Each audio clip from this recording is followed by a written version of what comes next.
So we are going to talk today about the best practices in zoning for solar energy from the rooftop to the solar farm. This is of course presented by the SolSmart National SolSmart program, which is a national certification program run by the Department of Energy or funded by the Department of Energy. That certifies communities as solar ready and provides technical assistance to local governments in addressing how solar development occurs in their communities and how they can make sure that it matches community priorities and enabling the deployment of solar that we need looking ahead to decarbonize our energy system. So, the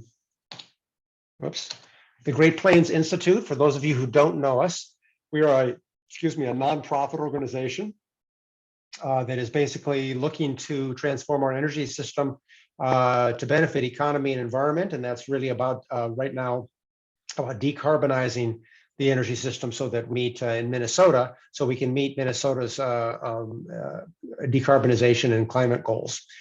We work, Great Plains Institute does, across a variety of different sectors, from energy efficiency up to carbon capture and storage, working with the fossil fuel industry. But we also do a lot of work directly on renewable energy, including a lot of the work that Em and I do through the SolSmart program. Today, our agenda is going to be going over why solar planning and zoning for local governments, kind of setting the stage for that, to talk about the principles of solar-ready communities. What does it mean to be solar-ready as a community? And then we'll spend a little bit of time on solar planning as it relates to local governments, and then solar zoning or land use issues as it relates to local governments. This is not the total of the SolSmart program. There are a number of other elements, but this is the piece of the program that's directed largely at planners and community development people at the local level. If people have questions along the way, I will pause at a few points to give people an opportunity to ask questions. And so I don't think we need to wait until the end for questions. If you want to put a question in the chat, you're welcome to do that, or I will pause and give you a chance to just unmute yourself and ask the question. So, but in the meantime, everybody can keep themselves muted so we don't have any background noise. That'd be great. So let's start with why solar planning and zoning. There's a number of issues that local governments need to consider and need to be aware of. The solar energy has become something to be concerned with for a variety of different reasons. 10 years ago, we weren't that concerned about solar as a land use issue or as a planning issue at the local level. Today we are, and there's a variety of reasons for that. One is that the cost of solar energy has declined dramatically, about 80% over the last 10 years, such that it is now one of the cheapest ways to generate electricity in the world. Wind and solar combined probably are the two cheapest ways to generate electricity out of any other kind of form of electric energy generation. That includes natural gas and coal and all other forms of electric generation. It's already competitive with natural gas generation. It will probably be continue to go down in cost, is forecast to, and will be the cheapest form of wholesale electric generation in the world. And these, when we talk about the cheapest form, we are actually talking about an unsubsidized cost. So this is not something that is a result of subsidies, but rather that the market has changed and the technology has changed to make it the cheapest form of electric generation. And as a consequence of that, the cost coming down, what happens, the cost of a good comes down, is that people want more of it. Large energy consumers have increasingly been demanding both the clean energy, but also inexpensive energy, and are taking steps to acquire it. We've seen in a kind of an unprecedented movement by large energy consumers to make sure that they're getting renewable energy in their mix of energy sources, even to the point of buying it directly on the wholesale market. Electric utilities are similarly transitioning to renewable energy not just because it's environmentally preferable, but also because it's the lowest cost. It is cheaper than existing coal resources on their system. So the president of Xcel Energy said a few years ago that I can build new wind plants more cheaply than I can run my existing coal plant. And now solar has similarly come down to that level in terms of cost. So I want to emphasize this cost and the markets question because many times people perceive that solar energy is something that we're only doing for environmental good. And while it is an environmental good and it does help us achieve our kind of decarbonization goals, one of the reasons that it is exploding in demand is that it's simply the least cost form of energy at the wholesale level. And consequently, as the market demand ramps up, we have to be cognizant of where solar resources are. We need to think about solar resources and how they can be economically developed.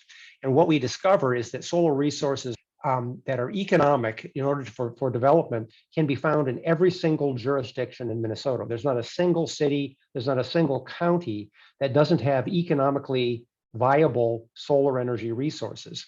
And as a consequence of that, every city and county will have property owners who want to develop their valuable resources that are on their property.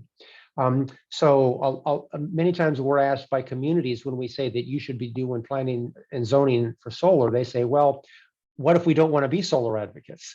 And my point is that it doesn't matter if you want to be solar advocates, it's coming, it's going to be developed, people in your community will want to develop it, and you need to figure out a pathway to how to make that happen that is consistent with your larger planning and land use goals. So this is not a how do you become a solar advocate question, but rather how do you address this burgeoning new market and this new land use that's coming your way and that you need to deal with. So we do look at kind of this issue of solar resources in a couple of different ways. Some of you may have seen that this graph up in the upper left-hand corner of this slide that shows solar sources in the United States. And this is a very commonly used graph. And you can see that the perception, if you look at it, is, well, look down at the desert Southwest down there. That's where all the solar resources are, and that's where solar energy makes the most sense to develop. And look up at Minnesota, that's just in yellow, and we can see that we don't really have much of a solar resource. But this graph is kind of deceptive. They made that to kind of show the distribution of resources across the United States. A more accurate graph is a version of this graph is on the lower right, where you can see that in an absolute sense, worst place in the United States with a solar resource still has 70% of the solar resource of the best place. So the desert Southwest is the best place for solar in the country, but places like Minnesota are still looking at in an equivalent stretch of ground with solar access, solar sunshine on it, is looking at 75% of that value on an annual basis. So it is an economically viable resource everywhere in the country. And I'm going to pause here before I go on to the kind of principles for solar ready. That's kind of our background piece. And I wanted to see if anybody had any questions about that, kind of why solar planning and zoning makes sense for all communities and why this is really kind of essential that your community kind of take this on and address it.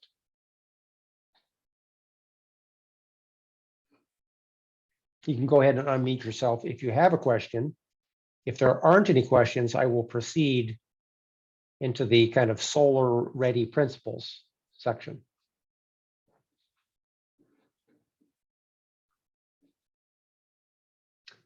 Okay, that's fine.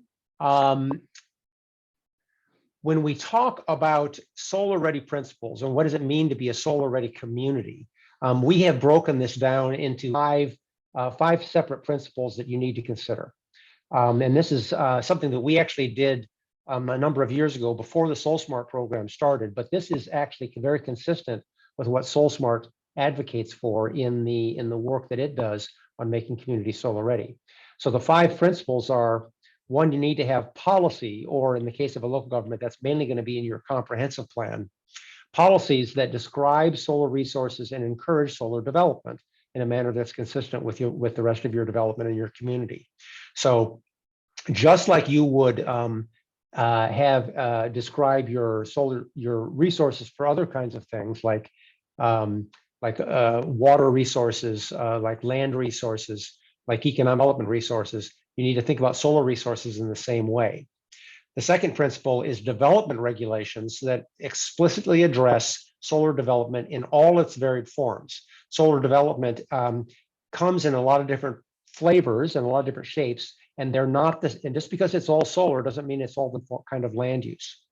Third, you need to have permitting processes, and these are usually at the local level, things like the building code, the electric code, and sometimes other kinds of codes that you have and permits that you process.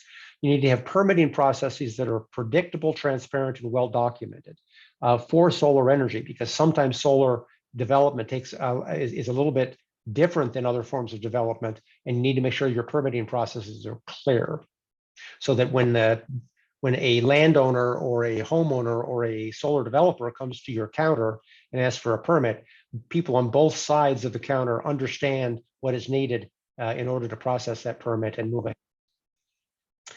Fourth, you need to have public sector investment in the community's solar resources. And this is done for really 2 reasons. 1, there are communities that want to be advocates for solar development. And by making public sector investment on, for instance, your public buildings or your public lands where that's appropriate, you're demonstrating to the community that this is something that's valuable. But increasingly, as I kind of mentioned earlier, public sector investment is important because it actually is a good investment for your community and keeps pressure on taxes lower. By investing in solar, you're buying the energy resources you need more cheaply than you might have otherwise. And so it actually provides both a long-term price hedge as well as an immediate price benefit on your energy costs for your community, for your public buildings. And then finally, local programs to limit market barriers and enable private sector development. Most communities have some form of economic development entity that they either manage or work with. And this kind of economic development focus is one that is fairly routine by local governments. You need to think about how that applies to solar and solar development in such a way that you can make sure your community is capturing the benefit of solar development as you move forward. There are market barriers that come up, things like financing, things like integration into barriers that are split incentives for property owners, where you have multifamily housing and renters, one person the energy bill, the other person owns the property. There are ways to kind of overcome some of those market barriers that local governments already have and already use, and you just need to apply those to solar. So what we're going to talk about today, though, these 5 principles are just the first 2. We're going to look at the policy elements from a land use and comprehensive planning standpoint, and then the development regulations that explicitly address solar in its varied forms. There is a separate workshop, and I think Emma has that one already gone on, the permitting workshop? Yes, it was over the summer. Oh, okay, that was last summer. So that we had a permitting workshop that addressed that, and then we have technical assistance that is available for step 4 and 5 if you need those in your community. So what is solar ready planning? What we're trying to do here today? Communities working toward these kinds of solutions need to integrate solar development into their overall goals and objectives. And we're going to talk about comprehensive planning, we're going to talk about development regulation, and of course, as we already went over, permitting processes. So what are the steps for the solar ready planning piece? The comprehensive planning or the policy piece. Now, not every community here probably necessarily has a comprehensive plan, but you do have policy documents that you will occasionally, put forward and pass by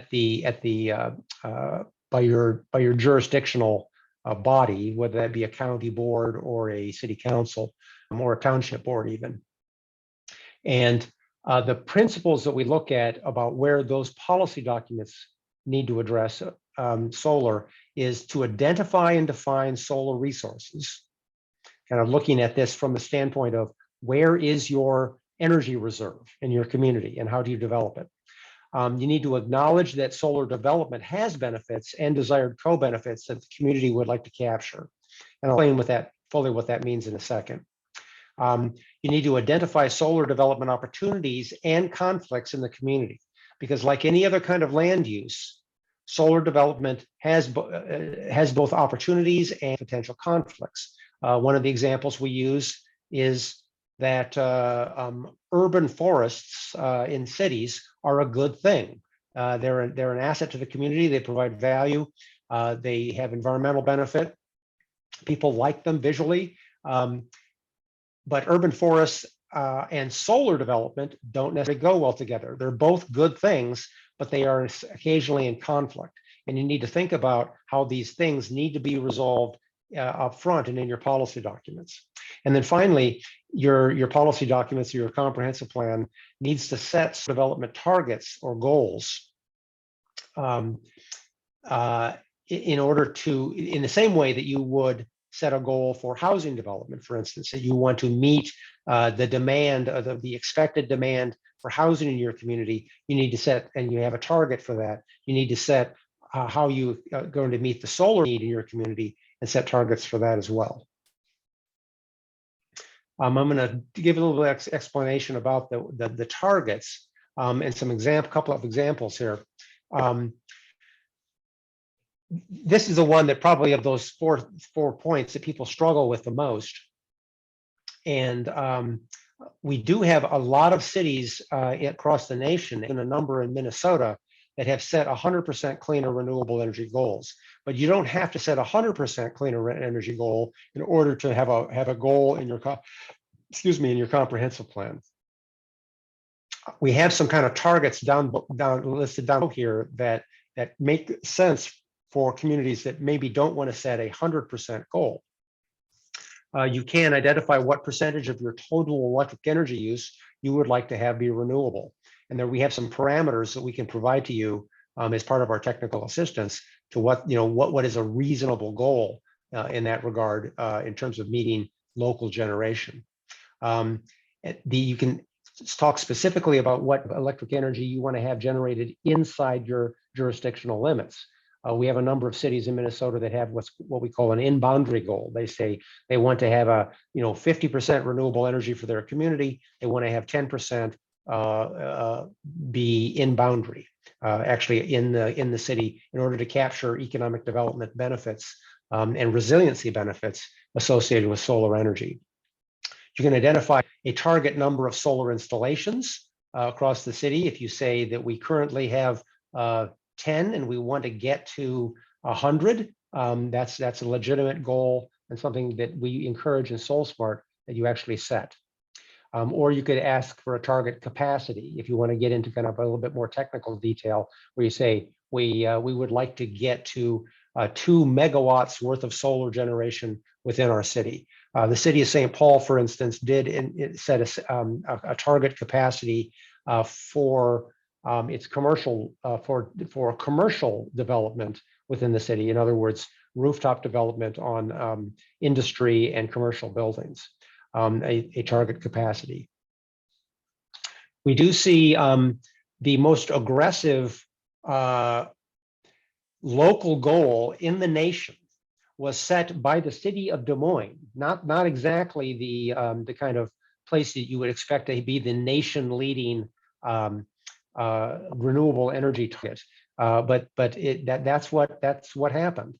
Our neighbor down in Iowa is the most aggressive goal in the nation. They set a community-wide goal of achieving 100% electricity from carbon-free sources by 2030. And it's not just 100% over the year. They want to see 100% every single hour of the year. So in the middle of the night, they want to be carbon-free. In the middle of the day, they want it to be carbon-free. In the wintertime, they want it to be carbon-free. In the summertime, they want it to be carbon-free. This is the most kind of aggressive goal in the nation. Now, you don't have to do that in your community, but it kind of shows you where the movement is going and what is actually possible, because this is a possible goal. There's been several corporate entities that have similarly set this kind of a goal, large international firms that have a similar goal to the city of Des Moines. So I'm gonna pause there because that's kind of my planning discussion to kind of set the stage and see if anybody has any questions about how their community might adopt this, or if if you have any concerns about what it is that we were talking about from a policy standpoint.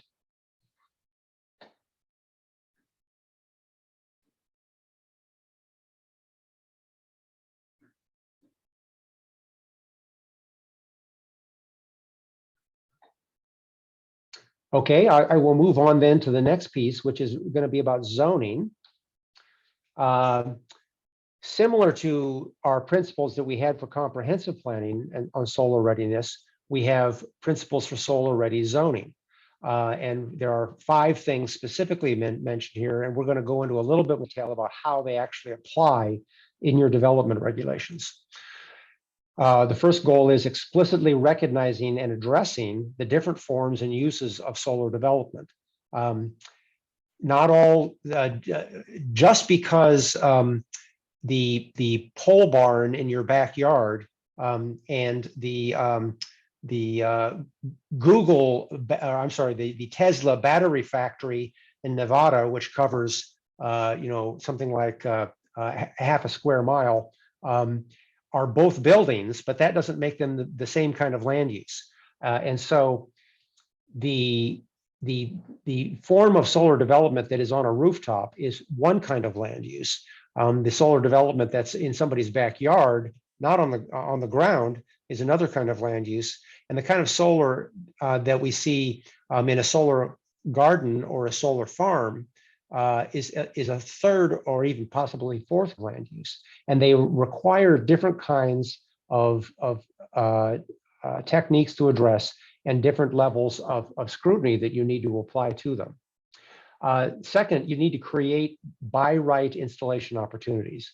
In other words, you need to create the predictable and transparent way for solar developers or installers to do solar in your community. A by right installation opportunity would be something as simple as saying that rooftop solar is a permitted accessory use in every place in your city where buildings are allowed. That's creating a by right installation opportunity. The developer or the installer doesn't have to come in and ask for a variance or a conditional use or any other kind of permit. It's just here's where we want to allow it. Now you can put standards on that in terms of performance or design, but it's good to create that use standard so it's by right. For things like solar farms, you probably don't want to create by right installation opportunity. You may probably want to have that kind of a land use be a conditional use. Third, you need to set clear and predictable standards that balance solar resources with other resources and land uses. A minute ago, I gave the example of urban forests and rooftop solar development. Similarly, we have other kinds of land uses that are could potentially come into conflict with solar. We have heard some people express concerns, for instance, about solar farm or community solar development that is on prime farmland.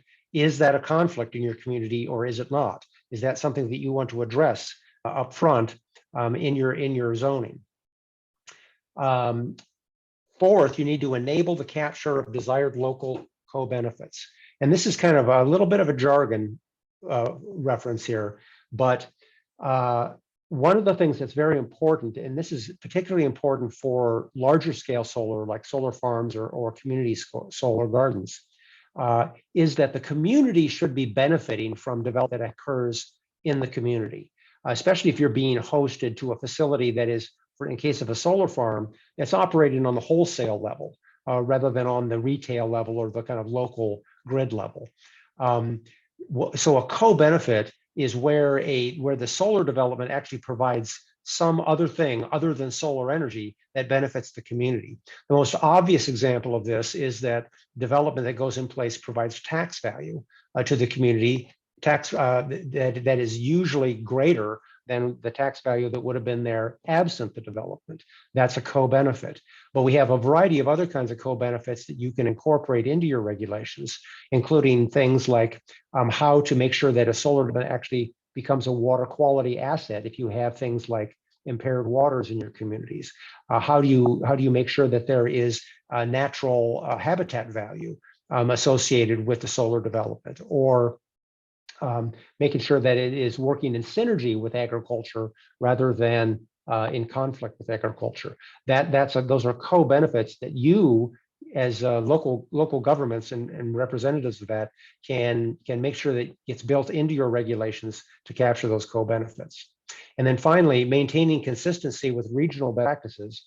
This is where we look to try to have consistency across jurisdictions. And where the SolSmart program comes into play here is that we are looking to national best practices and regional best practices, and can help you with that, so that the kind of zoning ordinances that you're writing are consistent with the ones that are next door, so that you have a common with your jurisdictional neighbors. So one of the ways that we can enable this to happen in Minnesota is that we actually did write a Minnesota model solar ordinance. And we have kind of written a number of versions of this, and we try to periodically update it as we have lessons learned. The most recent version, the major update was done in August of 2020. We've made a couple of small tweaks to it since then, but this is kind of the version that we're on right now. And the document structure of this model ordinance, we tried to write it the same way that a community would write its zoning ordinance as it relates to a particular land use. So we address, we kind of provide what is the scope of the ordinance, what is the purpose of the ordinance, what are the definitions you need to put in into your ordinance that would allow it clarity of what the regulation means. How do we address accessory uses? How do we address principal uses? And then we kind of fit with some conditions for special permits and solar incentives in case you want to kind of take an extra step and just get beyond enabling solar and actually encouraging solar in your community. So this is the way that the ordinance document is laid out. And I'm going to go into some of the examples of that are all consistent with the SolSmart credits for certification. One section of the ordinance that we have is is definitions, and we provide a large number of definitions in the model ordinance. And the importance of, in fact, we use probably more definitions than you would ever include in your own solar ordinance, because we were trying to kind of capture all different terms that people might use in their ordinance. So this is one of those places where if you actually want to adopt a solar ordinance, we would not recommend that you just take the model and plunk it down in your own ordinance, because most of these definitions probably you would not need. But I have highlighted here a few examples of definitions that you probably do need. Now, the best practice that we're trying to get to top is really to, in definitions as it relates to solar energy systems, is to define them broadly and to differentiate the types of systems on the basis of the area they take up, not on the capacity of electricity that they produce. Also recognizing that you need to distinguish between, in your best practice, rooftop and ground-mounted systems. So some examples of the definitions are here. We have a very broad definition of solar energy system. What is it? What is a solar energy system? We've provided that for you. And it does include, I want to point out, energy storage, because increasingly, as solar systems are going into either buildings or even on large-scale solar systems, they are including batteries as a component of that, because the cost of batteries has come down. So that is a component of your system, and you need to make sure that your definition includes that. And then we provide two different definitions here that are particularly relevant for Minnesota. One is for community scale solar energy systems, and one for large scale solar energy systems. In Minnesota, we have the largest and most robust community solar or shared solar program in the nation. It's primarily in Xcel Energy service territory, but there are some of the co-ops and even a couple of municipal utilities that have also adopted a community scale kind of solar energy system. And a community scale system or a community shared solar system is one where it is smaller in size. And here we use the definition of typically less than 20 acres. And we have seen them as small as just a couple acres. They are typically ground mount systems, although we have seen a few on the rooftop. And the kind of primary defining use for them is that they actually operate on the retail level. People can buy a share, kind of into the community solar system, so that even though the electrons are not being produced on their roof, they get to account for it on their electric bill as if it were on the roof. And that is something that was enabled by Minnesota state law for the investor-owned utilities, and of course co-ops and munis have adopted that occasionally themselves. And so similarly, we have a definition for large-scale solar, which, and this is kind of those programs that are primarily wholesale uses, and we say here typically greater than 20 acres. But more typically, we would say that a large-scale system is going to be measured in the hundreds of acres, and even some that are measured in the thousands of acres. And one of those things that we want to make sure that we get to in our regulation, this is a general principle, is to really recognize that solar development is a land use. And the purpose of land use regulation is to regulate the land use impacts. Don't, in your ordinance, try to regulate how the electrons are being used. Whether it is a wholesale use or a retail use, whether it's on a rooftop and being used by the consumer underneath, or if it's even, as we've seen a case, on the rooftop and being used by somebody else on the electric system, the impact is a land use impact, and how the electrons are used is really not relevant. So I'm going to talk now about the specific kinds of solar land uses, and we're going to start with small scale and accessory use solar. And these are things that are typically, again, either on the roof of buildings or in the backyard or side yards of residential, commercial, or industrial facilities. We have some zoning best practices here that are laid out in different credits within the SolSmart system. Within the SolSmart program when you're participating.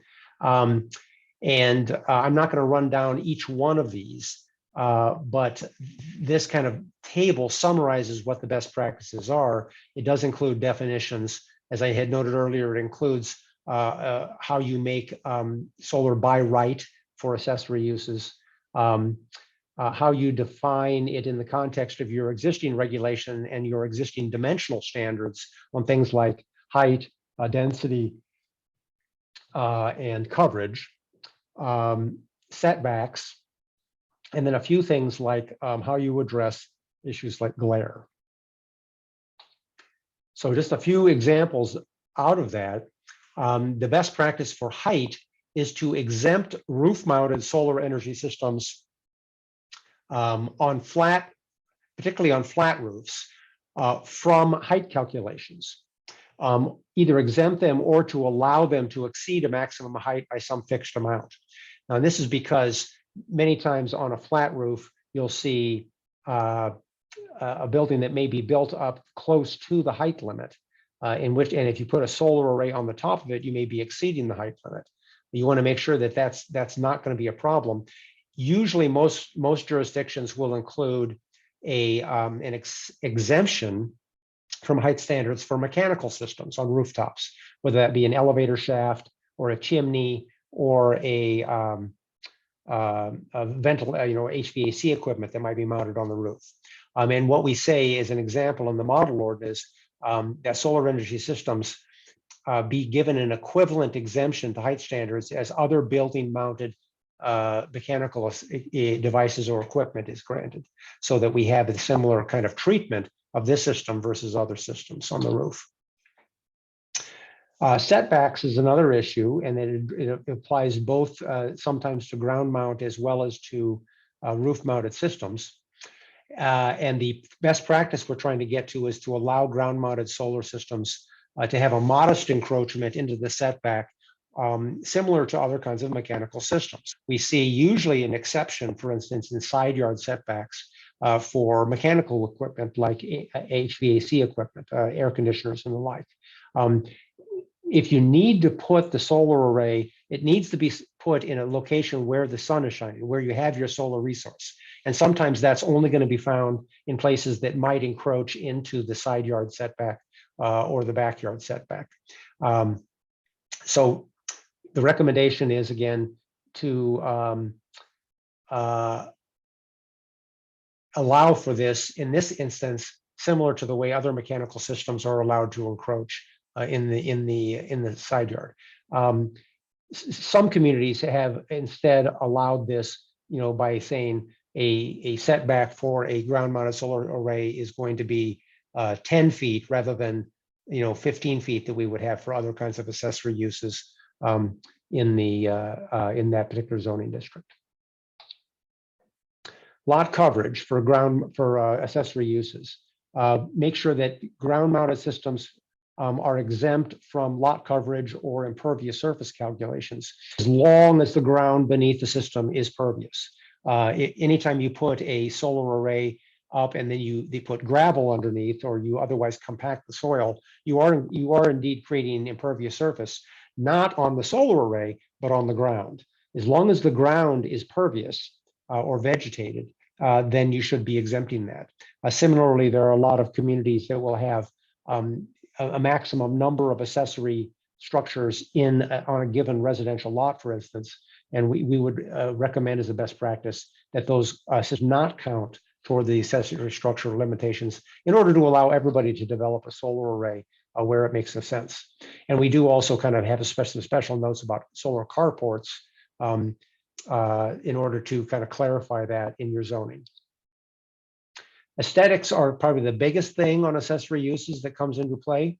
And there is some nuanced language that we use in order to meet these best practices.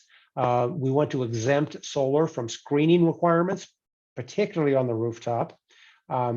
You want to make sure that you're allowing rooftops installations to be seen from public roadways. In other words, to avoid the requirement of have to only put it in the backyard or on the back-facing rooftop.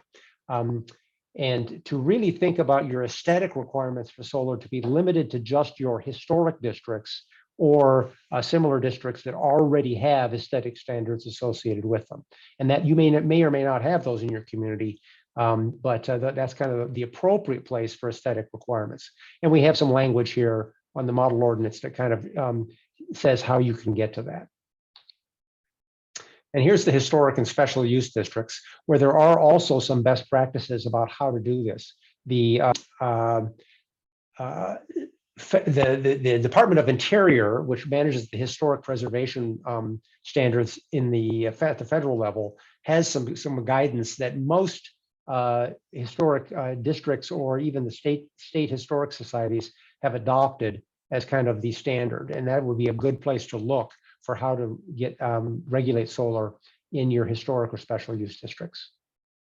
So I'm going to move on to large scale solar now, but I'm going to pause and see if anybody has any questions about the accessory use side of solar zoning.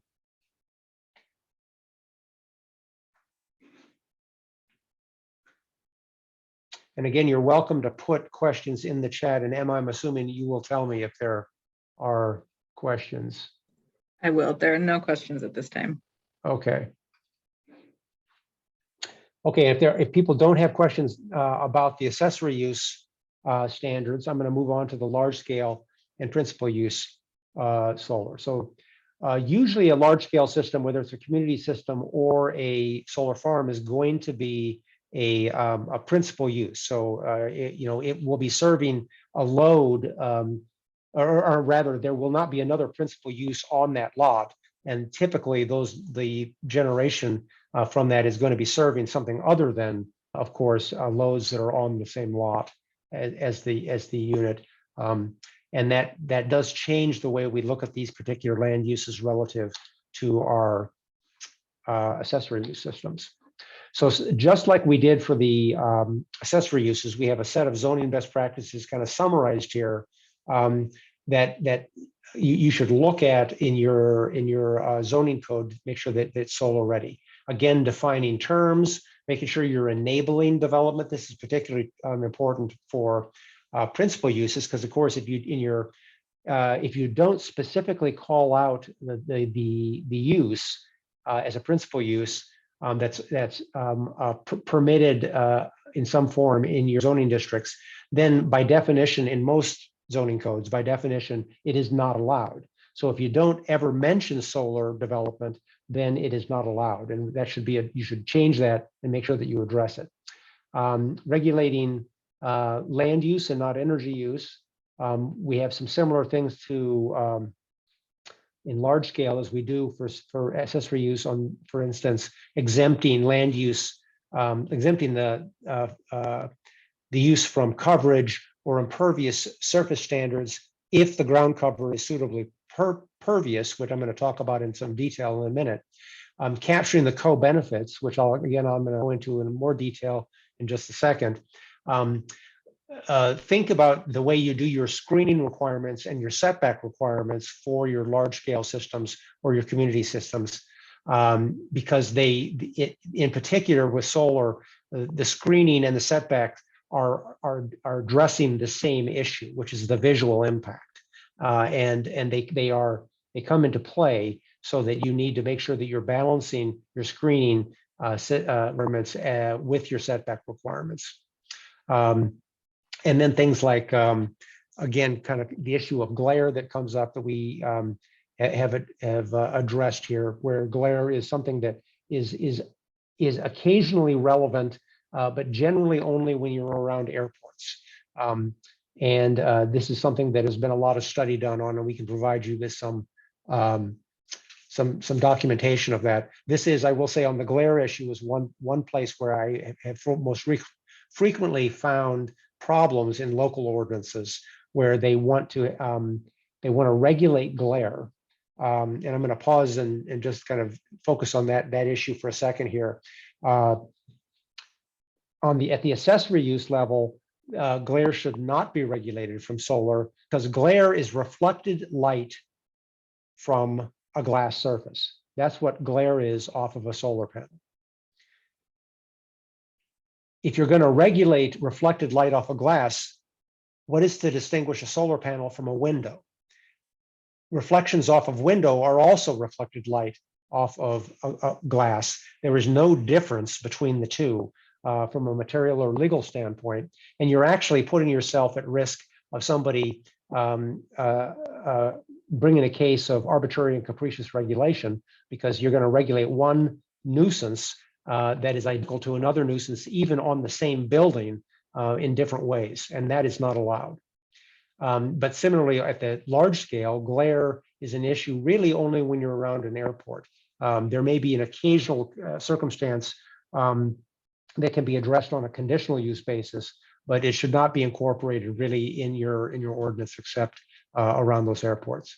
And then finally, decommissioning is something that is unique to a large scale use that you need to think about, but in a reasonable way, and looking at the reasonable financial risk. Again, as I mentioned earlier, we have different kinds of types of solar in Minnesota. Particularly, we have community scale and large scale, and this is where you need to think about. There's really two big elements for large scale solar regulation, large scale land use regulation of solar. One is where you're going to allow it. In other words, where you're going to allow it to be sited, and then second is what kind of site design do you want to see in order to minimize risks and maximize opportunities and maximize your co-benefits. So these two types of solar may be sited in different places. Your community scale solar, which is typically, and I say here, fewer than 10 acres, and actually in Minnesota, they are typically less than 10 acres, is something that can be permitted in certain kinds of districts in a relatively straightforward manner. A 8 to 10 acre solar development is not overly dissimilar to an 8 to 10 acre residential lot. And I mean, they obviously look very different. There's a visual difference, but in terms of the kind of land use impacts and what it is displacing and the effect on surrounding properties is actually somewhat similar. So you can allow community scale to be permitted by right in certain districts, and perhaps by conditional use in some other districts. And we typically would say that you do not allow for community scale solar in residential districts unless you have a very large lot district, like a 20 acre lot residential district. But usually in most counties we've seen, and even in the cities that have those kinds of lots, those are usually not residential districts, but usually agricultural districts. Large scale solar is someplace where you probably would always want a conditional use process. And I do have to say that in siting in Minnesota, anything that any development, energy development that is over 50 megawatts in capacity is exempt from local jurisdictions.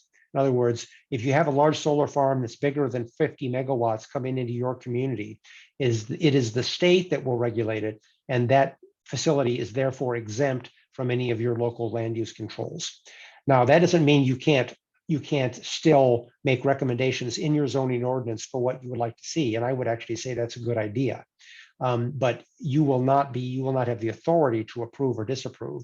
But the state jurisdiction, however, must consider what the local standards are, and so there may actually make some sense for you to have some large scale solar development. 50 megawatts, just to give you some context, would be roughly 500 acres. So we have seen a few large-scale solar that are less than that in Minnesota, that are less than 50 acres, and that are under local jurisdictions. Most of the large-scale solar we've seen in Minnesota is more than 50 megawatts, and is probably anywhere from 500 to a couple of thousand acres in size, and that would be a state jurisdictional issue. Nevertheless, you should think about where you want these things, where you would like to have them, and where you would not like to have them, and make sure that, particularly with the community scale, and make sure that that's in your ordinance. Then we start talking about site design elements, and I'm going to go over a few of them here that are fairly typical for what we see in large scale site design. Things like setbacks, things like screening, ground cover and buffer areas, how you deal with things like power and communication lines, and some of the other structural elements around solar, like fencing. So under setbacks, obviously there's a number of different kinds of setbacks that you need to consider. There's a property line setback. There is typically a separate roadway setback that you may see, either from the center line or from the right of way. There are land use specific setbacks. We do frequently see large scale solar or community scale solar having a non-participating dwelling unit setback. In other words, the neighbor who is living next door to this, but is not actually participating in the project, who doesn't have a financial interest or doesn't own the land that the solar is on, is what we would call a non-participating dwelling unit. And usually there is a setback from such units that's larger than the property line setback. So we typically see that setback as being anywhere from 100 to 200 feet, and occasionally we'll see some that are smaller and some are larger. But that is something to consider. And then also there are setbacks from some certain other kinds of land uses, like natural areas or recreational areas. You might want to have, for instance, a little bit of a setback from some of your natural protected areas where hunting is allowed. Obviously, if you're going to allow hunting, you don't want certain kinds of uses right up against that property, like you wouldn't put a residential building there. You probably also don't want a solar array there. We provide some specific language in the model ordinance for setbacks. Here's the setback kind of section of the ordinance. And then we also provide in the model ordinance some explanation, as you can see over on the right. We have some text boxes that kind of explain what we're trying to get to with the setback language, and allowing case to depart from the setback language that is in here in a reasonable way that is appropriate for your community. Housing setback of 150 feet from an existing dwelling unit of a non-participating landowner is kind of what we typically see. There may be circumstances if you have a lot of housing in the area where solar is going, that you might want to make it a little bit bigger. But you should also then kind of make sure that your setback distance is being measured from the edge of the solar array and not from some other piece of equipment.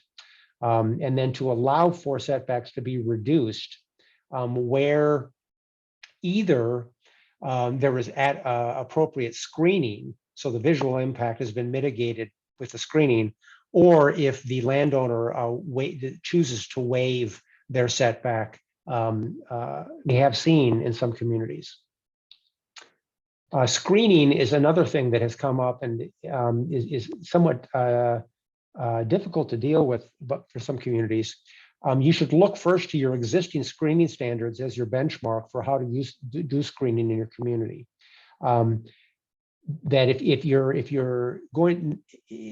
if you don't have screening requirements for other kinds of land uses, you need to ask the question, why are you having screening requirements for solar? You need to avoid arbitrary standards.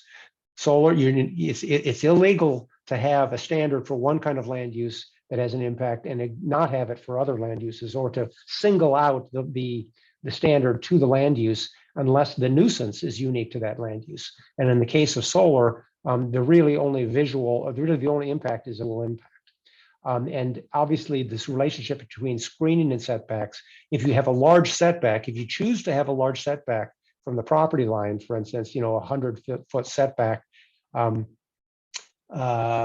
certain other zoning districts, then you don't need to have screening requirements of any consequence, because 100 or 150-foot setback is going to put the visual impact pretty minimal to any adjoining land use, because the solar array are never going to be more than probably 15 feet tall. We have seen a few that have gotten as high as 20, but it's rare that they're even up at 15 feet. So here's some language for screening. Again, some selected language about what you can do and an explanation of what that means over on the right that's in our model ordinance. And now I'm going to talk about ground cover, and this gets a little more complicated because we start to get into things, as we say, for co-benefits. Ground cover, the vegetation that is in and around the solar array has a number of impacts on the way that solar array interacts with adjoining properties or natural systems or economic systems in your community. And here are some of the things that you need to think about that ground cover affects. Visual impacts. If you have certain kinds of ground cover, it mitigates for visual impacts of the solar. Water quality. There's a whole lot of research, some of which we're conducting here in Minnesota, about how with the right kind of ground cover, you actually can create either a surface water or a groundwater protection amenity with that solar farm. And whether or not that's important to your community is something that you can regulate with your ground cover standards. Soil health. Certain kinds of ground covers will build soil health and do carbon sequestration and even provide habitat value. We have seen, we have a pollinator friendly standard for habitat in Minnesota that's been developed, a checklist and a certification standard. We've also discovered that the habitat is something that actually is beneficial to other kinds of small game animals and birds, and that is entirely compatible with the operation of a solar farm. So you can actually get some of these local benefits from your solar development in your community if you make sure that you do the ground cover right. And we have language in the ground cover, in the model ordinance, an explanation of why that makes some sense and what the beneficial habitat certification standard is run by the Board of Soil and Water Resources, or BOWSR, in our state agencies. And we have some really great examples in Minnesota of different communities that have adopted this and made sure that the amenities provided by solar gardens and solar farms are reasonable to the community and actually provide a community asset. This is the co-benefit that we talk about. We also have other kinds of principal use standards that we address in the model ordinance, and I'm not going to go into now because we don't really have time. How does your large scale solar interact with airports, with your water quality or your natural systems, which is a ground cover thing that I just talked about, but not all of it. Agriculture, how you kind of deal with solar and agriculture in your community, whether that be the use of prime farmland or the interaction of economically between agriculture and the solar array, such as, is it contributing to the farmer's income? Is it diversifying farmers' income and making them more whole? Is it competing with farmers for available land? How it affects, then separately, how it affects growth management standards. And then, of course, things like decommissioning are also addressed in the model ordinance that you can take a look at. We do have other kinds of conditions for special permits, things like planned unit developments, and similar places where you can actually, like economic development standards, where you can actually link the standard to making sure that you're including solar development in it. This is primarily not a large scale issue. This is a accessory use issue, but it's where you want to take a step further than just enabling solar and actually encourage it in your community. So that's kind of a rundown of the model ordinance and of the SolSmart program and best practices that we are looking at. And I am just about at time. So, but if there's any questions, I want to give you a chance to ask them.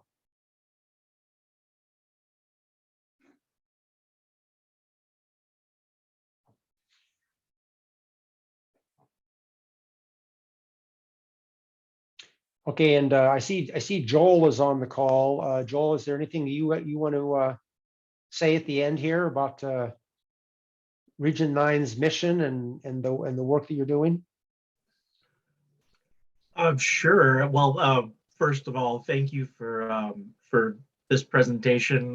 This is kind of the at least the first exclamation point, I'll say, on our or on Region 9's pursuit of SolSmart designation. Shortly after this, we'll be submitting for our designation, and my whole reason for getting into this was actually your presentation before the South Central Minnesota Clean Energy Council almost 2 years ago now, I think. So it's been an adventure, and I'm thankful for the support from Great Plains, and then also from my colleagues Corey and Sabri, who are also on, for their help in getting us to where we are now too.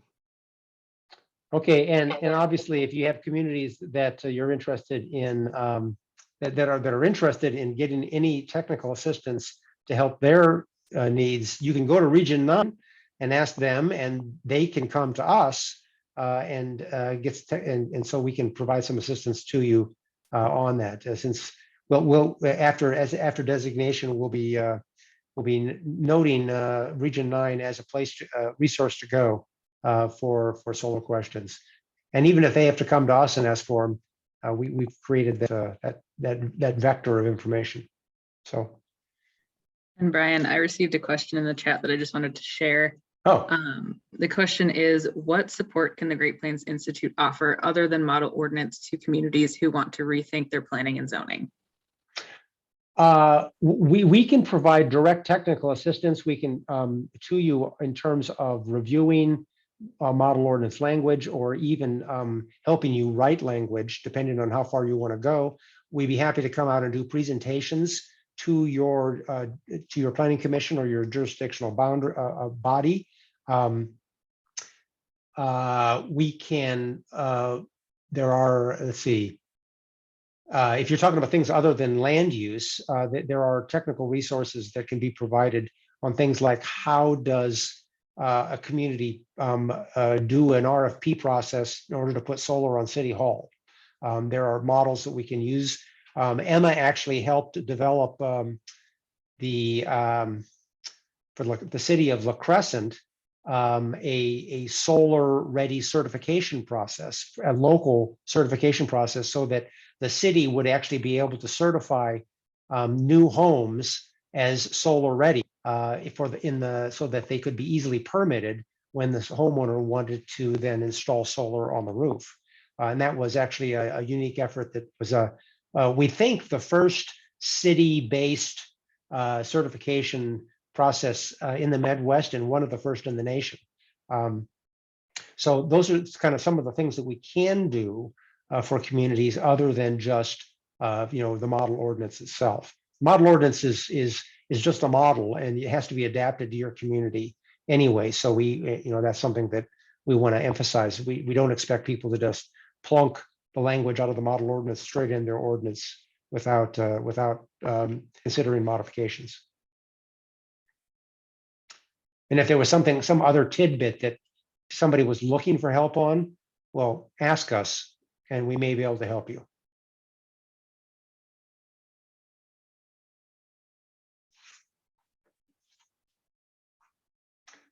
Okay.